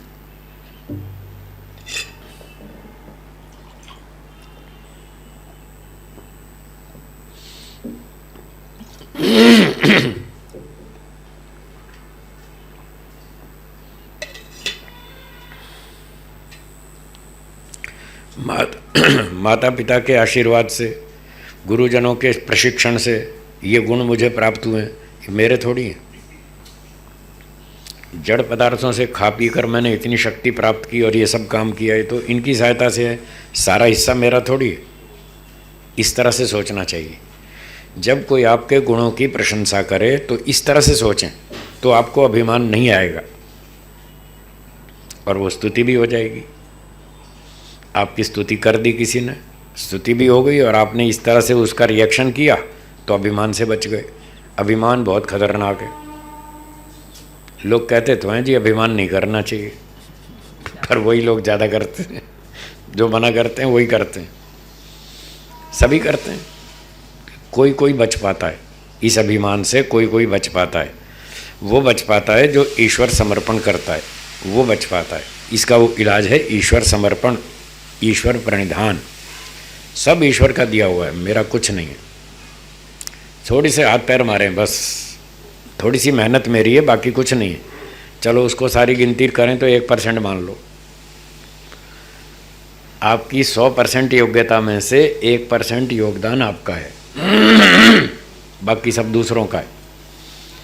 90%, एक बार हमने ऐसी कैलकुलेशन की थी, 90% योगदान ईश्वर का है। आपके पास आज जितना बल है, बुद्धि है, विद्या है, धन है, संपत्ति है, योग्यता है, कलाकारी है, जो भी है, इस सारे आपके विकास में 90% योगदान किसका है? ईश्वर का। 5% योगदान इस प्रकृति का है, जिस प्रकृति का दिमाग इस्तेमाल कर रहे हैं ये। इसके बिना आप उन्नति कर लेंगे? आँखें यूज़ कर रहे हैं, कान, मन, बुद्धि, इंद्रियां, शरीर, सब कुछ, खाना पीना, पंचमहाभूत, मोटर गाड़ी, टेलीफोन, कंप्यूटर, हर चीज़ यूज़ कर रहे हैं आप। इन साधनों की सहायता से आपने प्रोग्रेस की है, जो भी की है, तो उसमें 5% योगदान इनका भी है, जड़ पदार्थों का। इनके बिना आप एक कदम नहीं चल सकते। 1% योगदान आपकी माता जी का है, जिन्होंने आपको जन्म दिया, पाला पोसा, खिलाया पिलाया, इतनी बातें सिखाई, आपकी रक्षा की, कितनी तपस्या की माता जी ने हमारे लिए। 1% योगदान उनका है। 1% हमारे पिताजी का है, उन्होंने भी बहुत पैसे खर्च किए, खिलाया पिलाया, बहुत सारी बातें सिखाई, बहुत जगह खतरों से बचाया, दुर्घटनाओं से बचाया, रोगी होने पर बहुत सेवाएं भी की, कहाँ कहाँ उठा के ले गए चिकित्सा कराने, चंडीगढ़ तक। तो 1% योगदान हमारी उन्नति में पिताजी का है। अब तक कितना हो गया, गिन लें ज़रा।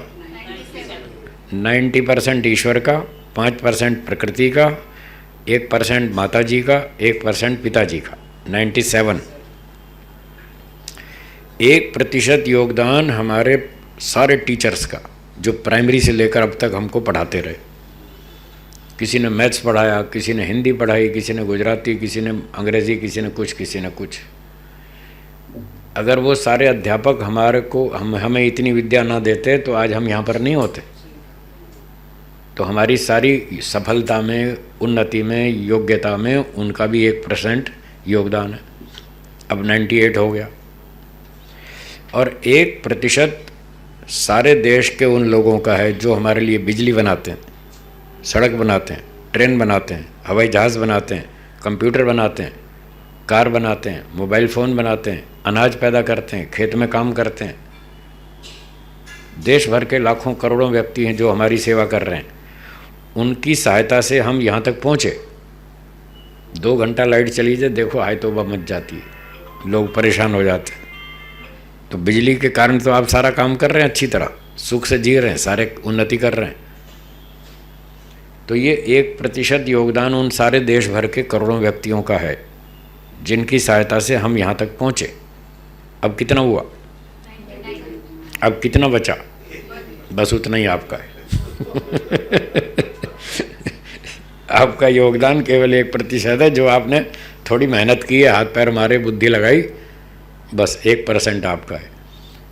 अब योगदान अपनी उन्नति में 1% है और मानते हैं 100%, तो फिर अभिमान कैसे नहीं आएगा? आएगा। और अगर आप इस तरह कैलकुलेशन करें और अपना हिस्सा केवल 1% माने तो कैसे आएगा? 1% पे तो आप अभिमान नहीं कर सकते। अपने मित्रों से जाके कहो मैंने परीक्षा दी थी, मेरा 100 में से 1 नंबर आया है। कर लो अभिमान।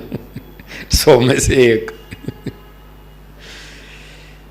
तो ऋषियों ने ये सब बता रखा है, वेदों में बता रखा है, आर्ष ग्रंथों में बता रखा है, ईश्वर समर्पण करो, इस तरह से करो, आपको अभिमान कभी नहीं आएगा और आप कभी मार नहीं खाएंगे। आपकी बुद्धि बहुत बढ़िया चलेगी।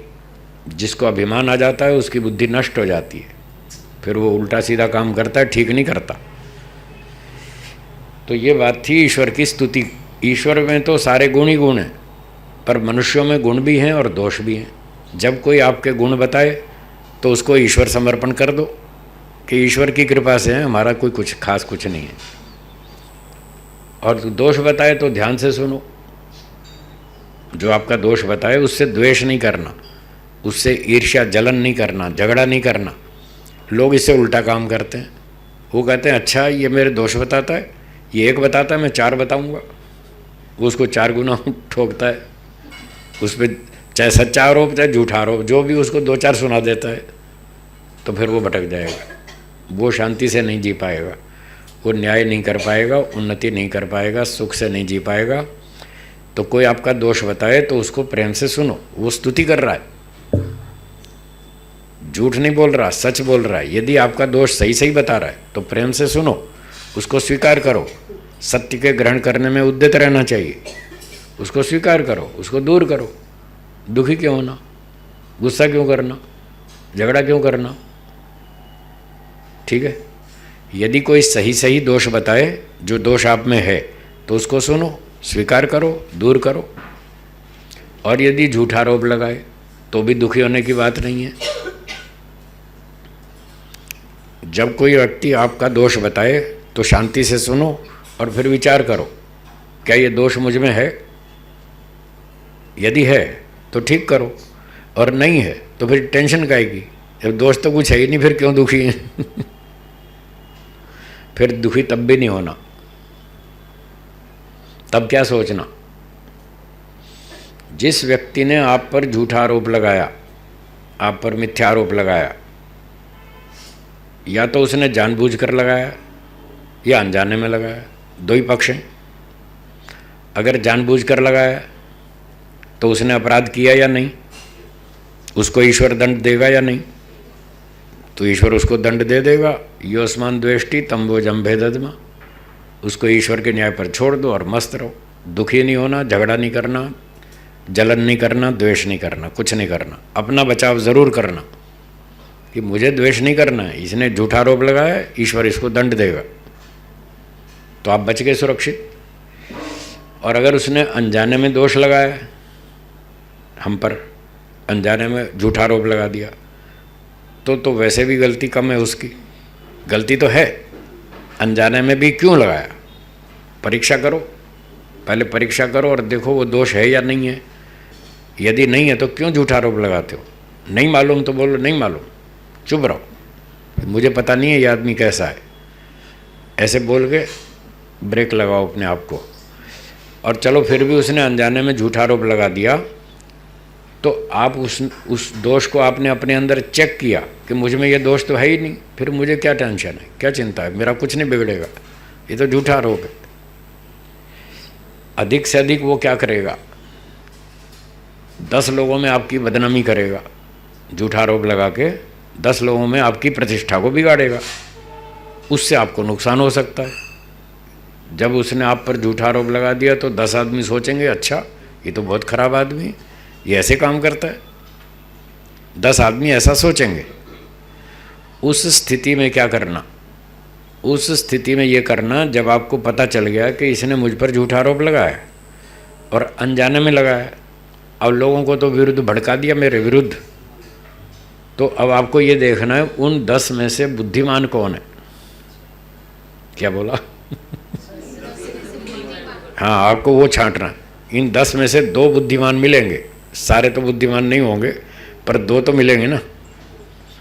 तो 10 लोगों में जिनमें आपको झूठा आरोप लगा के बदनाम किया, उनमें से 2 आदमी छांट लो जो बुद्धिमान है, जो शांति से बात को सुनते हैं, जो सच्चाई से बात को समझना चाहते हैं, समझ सकते हैं। वो 2 आदमी छांट लो, उन 2 को अपने पास बिठा के अपना स्पष्टीकरण सुना दो कि ये जो इसने आरोप लगाया ये झूठा आरोप है, इसने अनजाने में मुझ पे झूठा आरोप लगा दिया, इसने परीक्षा पूरी ठीक से की नहीं, तो ये मुझ पर लगाया गया झूठा आरोप है, मैं ऐसा आदमी नहीं हूँ। वो सोचेंगे हम कैसे मान ले कि तुम सही कह रहे हो और वो गलत कह रहा है। तो उनसे कहो आप मेरी परीक्षा ले लो, जो आरोप मुझ पर लगाया गया है मैं आपके सामने हूँ, आप मेरी परीक्षा ले लो। अगर वो दोषी मैं दोषी पाया गया, यदि वो दोष मुझ में मिले तो मुझे दंड देना, मैं दंड भोगने को तैयार हूँ। बस अब तो वो समझ जाएगा कि जब ये खुलेआम सामने से बोल रहा है कि मैं दोषी नहीं हूँ और यदि मेरी परीक्षा ले लो, यदि मैं दोषी पाया गया तो मुझे दंड देना, मैं दंड लेने को तैयार हूँ। तो इतना बोलने से ही वो समझ जाएंगे कि ये दोषी नहीं है, ये इस पर झूठा आरोप है, इतने में ही समझ जाएंगे बुद्धिमान होंगे तो। और फिर भी कोई शंका हो तो ले लो परीक्षा, जब हम दोषी तो हैं ही नहीं फिर हमको चिंता क्या है, लो खूब लो परीक्षा। जब परीक्षा होगी तो हम पास हो जाएंगे, जैसे सीता जी पास हो गई। सीता जी परीक्षा हुई थी ना, वो पास हो गई कि नहीं, तो हम भी पास हो जाएंगे, बस फिर चिंता खाएगी। तो हमें तब भी कोई टेंशन नहीं है, हम निर्दोष हैं तो निर्दोष ही सिद्ध होंगे। तो इसलिए दुखी नहीं होना, चिंता नहीं करना, परेशान नहीं होना, लड़ाई झगड़ा नहीं करना, कोई झूठा आरोप लगाए सच्चा लगाए कोई चिंता नहीं। इस तरह से उस बात को सुलझा लेना है, बुद्धिमत्ता से उसका रास्ता निकाल लेना है और मस्त रहना है। बाकी ईश्वर तो उसको दंड दे ही देगा।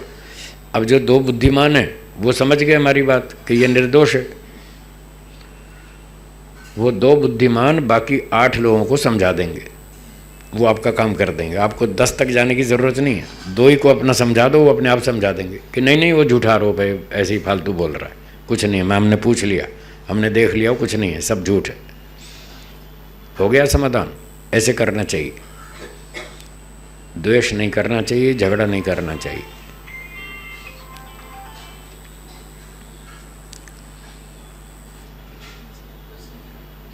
तो ये था सत्य भाषण, ये है स्तुति।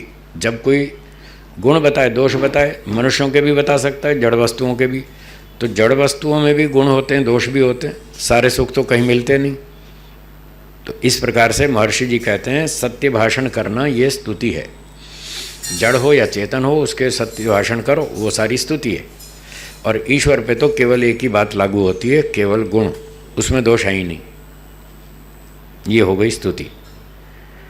अब एक बात और पूरी कर दें, स्तुति का फल।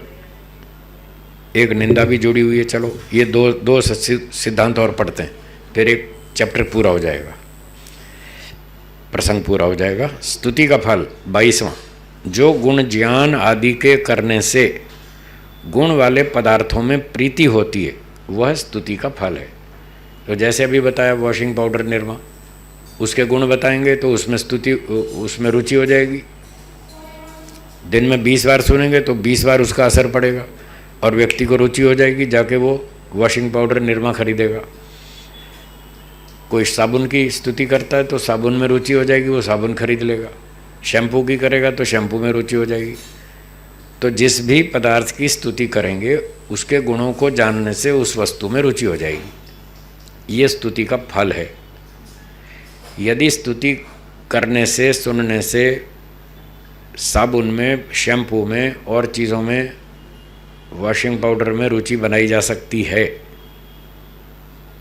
तो इसी तरह यदि ईश्वर के गुणों का श्रवण करें, कथन करें, बार बार चिंतन मनन करें, तो क्या ईश्वर में रुचि पैदा नहीं हो सकती? हो सकती है। तो ईश्वर की स्तुति करो, रोज़ स्तुति करो। हे ईश्वर, आप सर्वशक्तिमान हैं, न्यायकारी हैं, दयालु हैं, सबके रक्षक हैं, न्यायकारी हैं, ठीक ठीक न्याय करते हैं, आनंद स्वरूप हैं, हमको हमारी सब प्रकार से हमारी रक्षा कीजिए। तो इस प्रकार से जैसे जैसे हम इन गुणों की स्तुति करते जाएंगे, गुणों के माध्यम से ईश्वर की स्तुति करते जाएंगे, तो हमारी रुचि ईश्वर में बनती जाएगी और धीरे धीरे हम उसकी ओर आगे बढ़ेंगे। ये इसका फल है स्तुति का। और निंदा, अब चलो निंदा भी आ गई, साथ साथ वो भी पढ़ लें। इसका जो प्रतिपक्ष है, निंदा की परिभाषा में 23 संख्या पर लिखा है, जो मिथ्या ज्ञान, मिथ्या भाषण, झूठ में आग्रह आदि क्रिया का नाम निंदा है। तो आ गया ना, सत्य भाषण का उल्टा मिथ्या भाषण। तो झूठ, मिथ्या ज्ञान, आप ईश्वर के बारे में ठीक से जानते ही नहीं। आप कहते हैं वो अवतार लेता है, वो कभी घोड़े के रूप में आता है, कभी सुअर के रूप में आता है, कभी मछली के रूप में आता है, कभी है श्री कृष्ण के रूप में आता है, कभी श्री राम जी के रूप में आता है। ये मिथ्या ज्ञान है,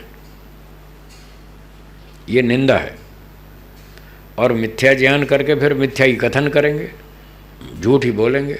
इसलिए महर्षि जी कह रहे हैं मिथ्या भाषण, तो जो झूठ बोला कि ईश्वर अवतार लेता है, कभी कभी मैदान छोड़ के भाग जाता है, डरपोक भी है। रणछोड़दास नाम हुआ तब से, जब श्री कृष्ण जी मैदान छोड़ के भाग गए। एक बार ऐसा था, दुश्मन की सेना मजबूत थी और उनकी सेना कमज़ोर थी।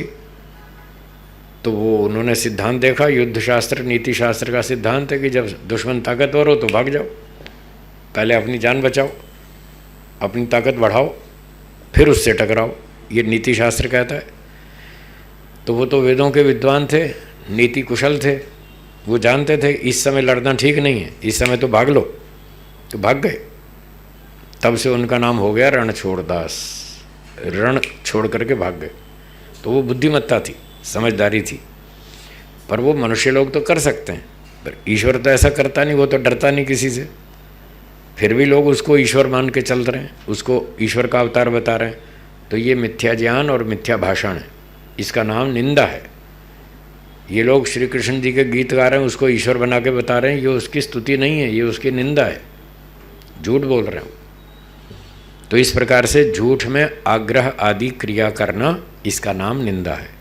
तो झूठ पे अड़े रहना, कोई उसको समझाए कि नहीं नहीं श्री कृष्ण जी परमात्मा के अवतार नहीं थे, श्री राम जी अवतार नहीं थे, और वो नहीं अड़ा रहे, नहीं नहीं बिल्कुल अवतार थे, देखो गीता में लिखा है, रामायण में लिखा है, फलाना लिखा है, तो वो अड़ा रहे, तो ये निंदा है। झूठ में अड़ना नहीं चाहिए, सत्य में अड़ना चाहिए। उसको बोलते हैं सत्य का आग्रह करना, सत्याग्रह। तो सत्याग्रह तो ठीक है, वो तो करना चाहिए, पर मिथ्याग्रह नहीं करना चाहिए, झूठ का आग्रह नहीं करना चाहिए, उसको तो तत्काल छोड़ देना चाहिए। अब जो लोग कहते हैं श्री राम जी ईश्वर का अवतार थे, अब उनसे पूछो कि जो ईश्वर है उसको सारी दुनिया की खबर है या नहीं? ईश्वर सर्वज्ञ है, सर्वव्यापक है, सब एक एक व्यक्ति का हिसाब किताब जानता है, सबके कर्मों का ध्यान रखता है।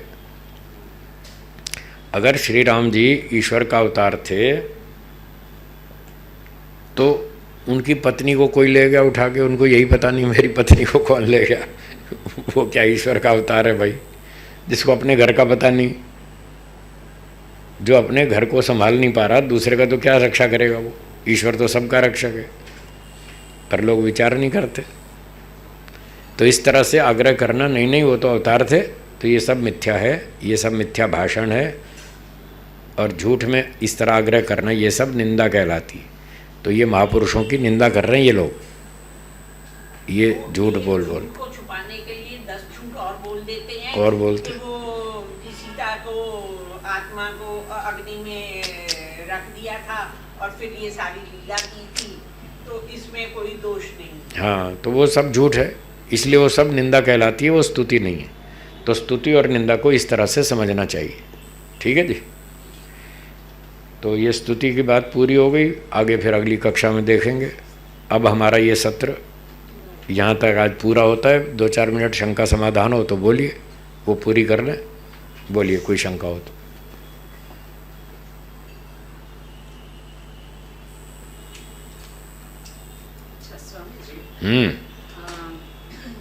गणपति की बात जब चलती है ना, तो फिर गणपति का चित्र सामने रखा जाता है, फिर सूंड क्यों है और आँख का जो चित्र है वो क्या संकेत कर रहा है।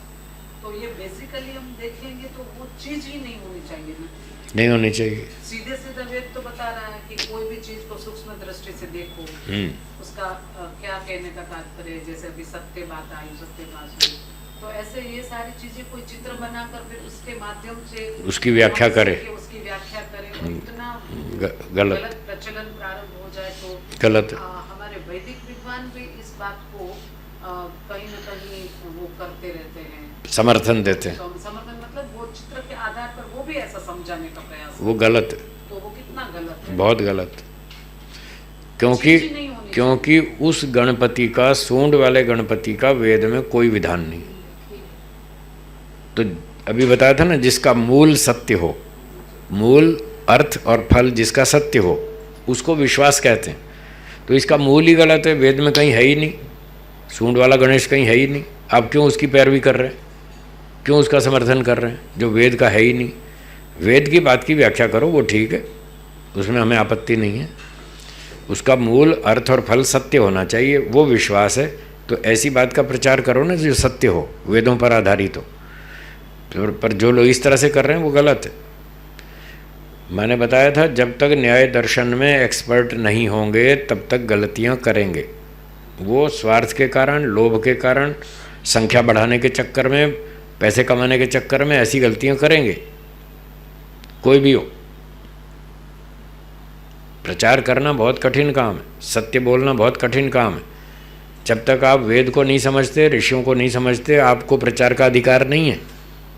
प्रचार का अधिकार सन्यासी को है, वैराग्यवान सन्यासी को है, जो खूब तपस्या कर चुका है, शास्त्रों को पढ़ चुका है, एक एक बात को समझ चुका है, उसको अधिकार है। वो जाके फुल फ्लैश प्रचार करे। और जो अभी वहाँ तक नहीं पहुँचा, कम योग्यता है, तो कम प्रचार करे। जितनी है उतना काम करे हैं। अभी सन्यासी का तो काम घूमने का है, घूम घूम के देश भर में प्रचार करे, पर गृहस्थी लोग तो हर जगह घूम नहीं सकते। तो आजकल एक बड़ी अच्छी सुविधा है ऑनलाइन, तो आप घर में बैठे ऑनलाइन प्रचार करो, पढ़ाओ, पर उतना पढ़ाओ जितना आप ठीक ठीक जानते। जो आप नहीं जानते उसका ठेका मत लो, वरना खाम खां उल्टा सीधा प्रचार करेंगे, उसका दंड मिलेगा, उसका दंड मिलेगा। इसलिए गलत प्रचार नहीं करना चाहिए। जो लोग ऐसा कर रहे हैं वो गलत है। वो चीज ही नहीं आनी चाहिए। हाँ, नहीं आनी चाहिए। At least हमारे लोगों के बीच। हाँ, नहीं आनी चाहिए, गलत है। और कोई शंका हो तो बताइए।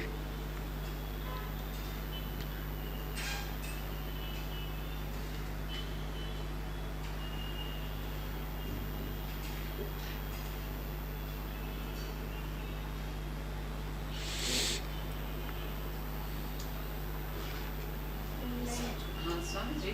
हाँ जी। बस अभी समय तो हाँ, विराम दे रहे हैं। लेकिन नमस्ते और नमस्कार ये दो में क्या अंतर है?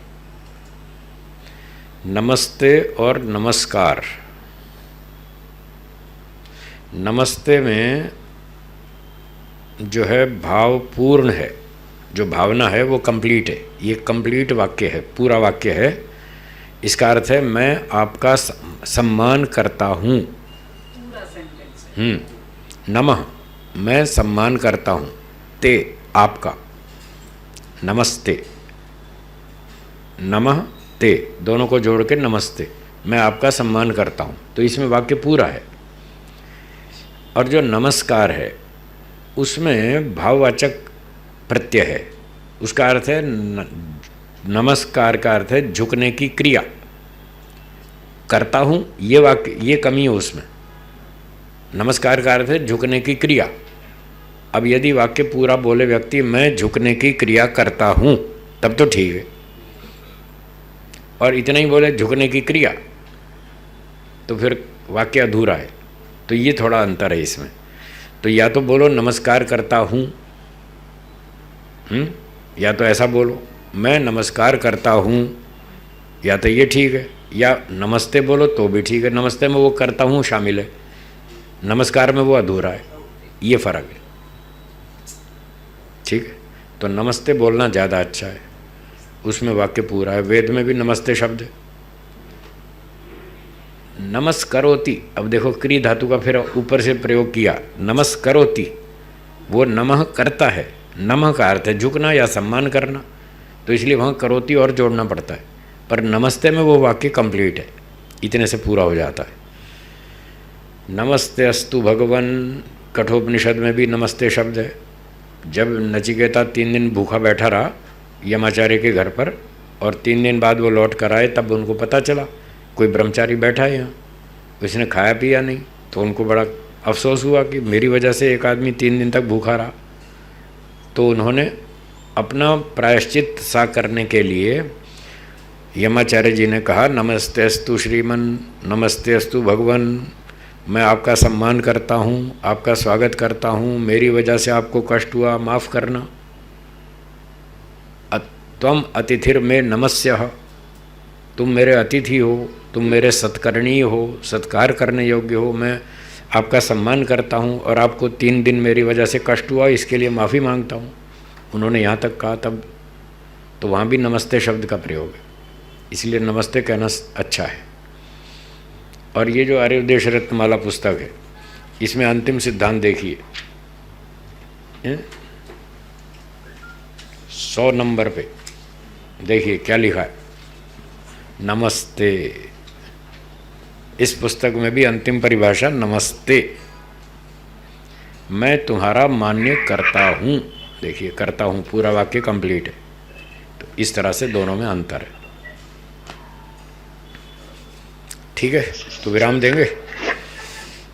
इस सत्र को यहाँ संपन्न करते हैं। आप सब सज्जनों ने, माताओं बहनों ने इसमें बहुत अच्छी तरह से भाग लिया और अच्छी तरह से इसका लाभ उठाया। मैं आप सबका धन्यवाद करता हूँ। आपने मुझे ये पाठ पढ़ाने का अवसर दिया, इसके लिए धन्यवाद करता हूँ। आपको जो धन्यवाद करना हो कर लीजिए, आपको मना नहीं कर रहा।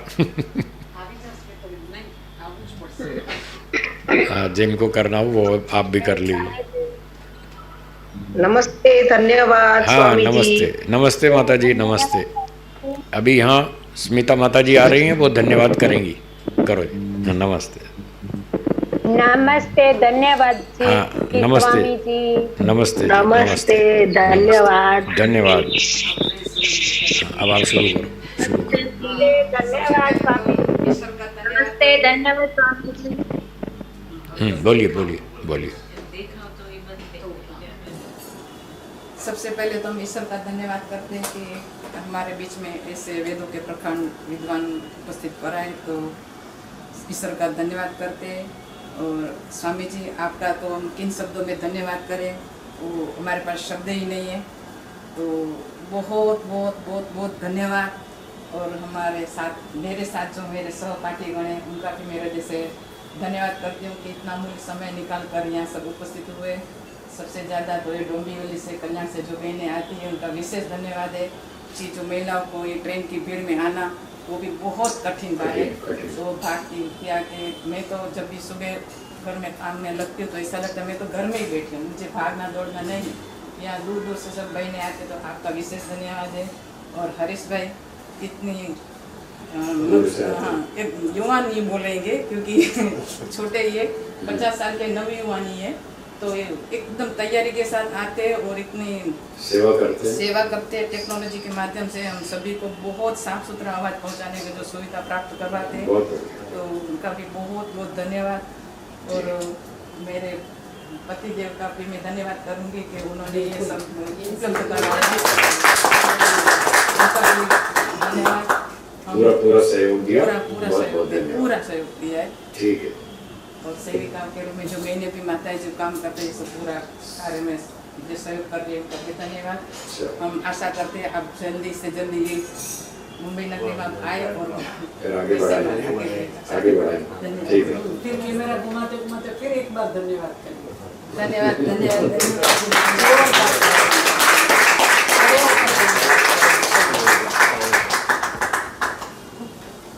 खड़े को धन्यवाद करें। आप एक बार अभी ओम का उच्चारण करें। खड़े हो खड़े कर ले। खड़े कर लेंगे। हाँ, एक बार मेरे साथ मिलकर ओम का उच्चारण करेंगे।